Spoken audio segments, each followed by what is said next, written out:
બાદ આપનું સ્વાગત છે। સમાચારમાં આગળ વધીએ તો અમરેલીના સાવરકુંડલામાં બીજા દિવસે પણ અનરાધાર વરસાદ વરસી રહ્યો છે। તો સવારથી જ શહેર અને ગ્રામ્ય વિસ્તારમાં ભારે પવન સાથે વરસાદ ખાબકી રહ્યો છે। સાવરકુંડલા શહેરના રોડ રસ્તા ઉપર પાણીની નદીઓ વહેતી હોય તે પ્રકારના દ્રશ્યો સામે આવ્યા છે। તાલુકાના ગાધકડા ગામે ગામની શેરીઓમાં નદીઓ વહેતી થઈ હોય તે પ્રકારના દ્રશ્યો સામે આવ્યા છે। સાવરકુંડલાના સિમરણ ગામે પણ અનરાધાર વરસાદ ખાબક્યો છે। કમોસમી આફતના વરસાદથી જનજીવન પણ પ્રભાવિત થયું છે।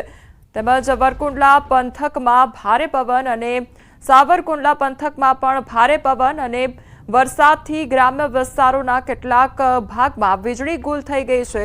તો સતત વરસાદ વરસવાને કારણે પાણી ભરાઈ ગયા છે ઠેર ઠેર। તેમજ जनजीवन અસ્તવ્યસ્ત થયું હોય તે પ્રકારની પરિસ્થિતિ જોવા મળી રહી છે। સતત બીજા દિવસે પણ વરસાદ ખાબકી રહ્યો છે।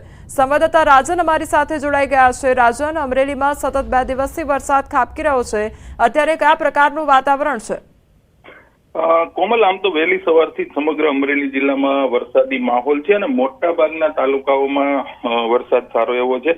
ખાસ કરીને ખાંભા અને સાવરકુંડલામાં સૌથી વધુ વરસાદ છે। આ સિવાય બગસરા, લાઠી અને અમરેલી શહેરમાં પણ વરસાદ ખાબક્યો।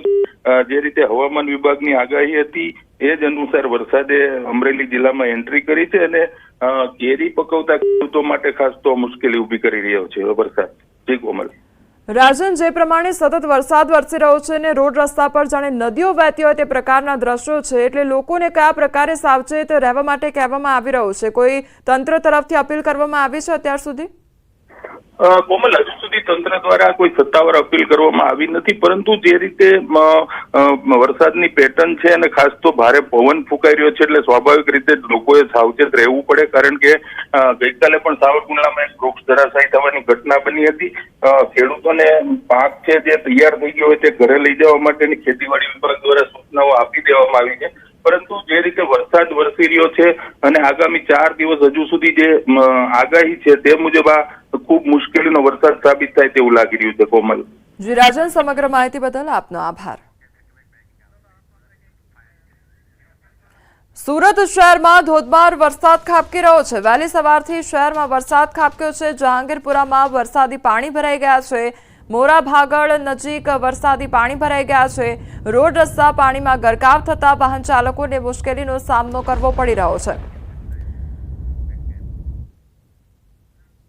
તો સુરતમાં જે પ્રમાણે વરસાદી માહોલ જામ્યો છે અને ઠેર ઠેર પાણી ભરાઈ ગયા છે, ત્યારે સુરતથી અમારી સાથે સંવાદદાતા કીર્તેશ જોડાઈ ગયા છે। કીર્તેશ, અત્યારે ઠેર ઠેર પાણી ભરાઈ ગયા છે, વાહન ચાલકોને કેટલી મુશ્કેલીનો સામનો કરવો પડી રહ્યો છે?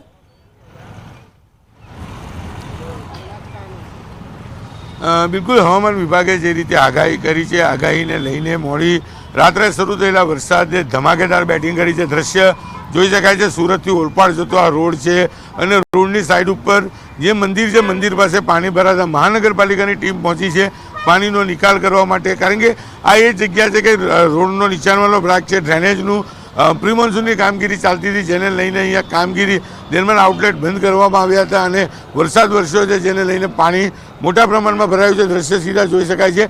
મહાનગરપાલિકાના 15 કરતાં વધુ કર્મચારીઓ પાણીનો નિકાલ કરવાનું કામ કરી રહ્યા છે, ત્યારે પાણી રોડની સાઈડ ઉપર ભરાતા રસ્તો 50% રોડ ગરકાવ થઈ ગયો, જેને લઈને વાહનોની કતારો જોવા મળે છે, ટ્રાફિક જામના દ્રશ્ય જોવા મળે છે। જે પ્રકારે હવામાન વિભાગે આગાહી કરી છે કે આગામી 5 દિવસે દક્ષિણ ગુજરાતમાં ભારેથી ભારે વરસાદની આગાહી છે। બીજી બાજુ વાવાઝોડાનું સંકટ છે અને આગામી દિવસમાં જ્યારે વિધિવત ચોમાસું આવવાનું છે ત્યારે ચોક્કસ પ્રી મોન્સૂનની કામગીરીને લઈને હવે સવાલો ઊભા થયા છે। કારણ કે દર વર્ષે ચોમાસા પહેલાં પ્રી મોન્સૂનની કામગીરી મહાનગરપાલિકા દ્વારા કરવામાં આવતી હોય છે, ત્યારે વરસાદ પહેલાં જ મહાનગરપાલિકાની પ્રી મોન્સૂનની કામગીરી સતી થવા પામી છે। દ્રશ્ય ઘણું બધું કહી જાય છે કે જો ચોમાસું નથી આવ્યું અને કમોસમી વરસાદમાં હાલ છે, તો ચોમાસામાં ભારે વરસાદ થશે તો કેવી પરિસ્થિતિ જોવા મળશે। દ્રશ્ય સીધા જોઈ શકાય છે। મહાનગરપાલિકાના તમામ કર્મચારીઓ આઉટલેટ શોધી રહ્યા છે અને આઉટલેટ ખોલી અને પાણીનો નિકાલ કરશે, પણ આઉટલેટ છે તે આઉટલેટ ઉપર પ્લાસ્ટિકની કોથળીઓ આવી જતાં પાણીનો નિકાલ નથી થતો, જેને લઈને પ્રેશર વાહનનો ઉપયોગ કરવામાં આવી રહ્યો છે। એટલે કે દક્ષિણ ગુજરાતનું સુરત હોય, બારડોલી હોય, તાપી જિલ્લો હોય, નવસારી હોય કે વલસાડ હોય, તમામ જિલ્લામાં મોડી રાત્રે શરૂ થયેલો વરસાદ સવાર થતાં ધમાકેદાર બેટિંગ કરી છે, જેને લઈને સુરતના અલગ અલગ વિસ્તારમાં આ પ્રકારે પાણી ભરાયાના દ્રશ્યો જોવા મળી રહ્યા છે। કીર્તેશ, સુરત શહેરનો જે પણ આ વિસ્તાર છે જ્યાં આગળ તમે હાજર છો, શું દર ચોમાસામાં આ પ્રકારની જ પરિસ્થિતિ ત્યાં આગળ જોવા મળતી હોય છે અને આ પ્રકારે જ ત્યાં આગળ પાણી ભરાતા હોય છે?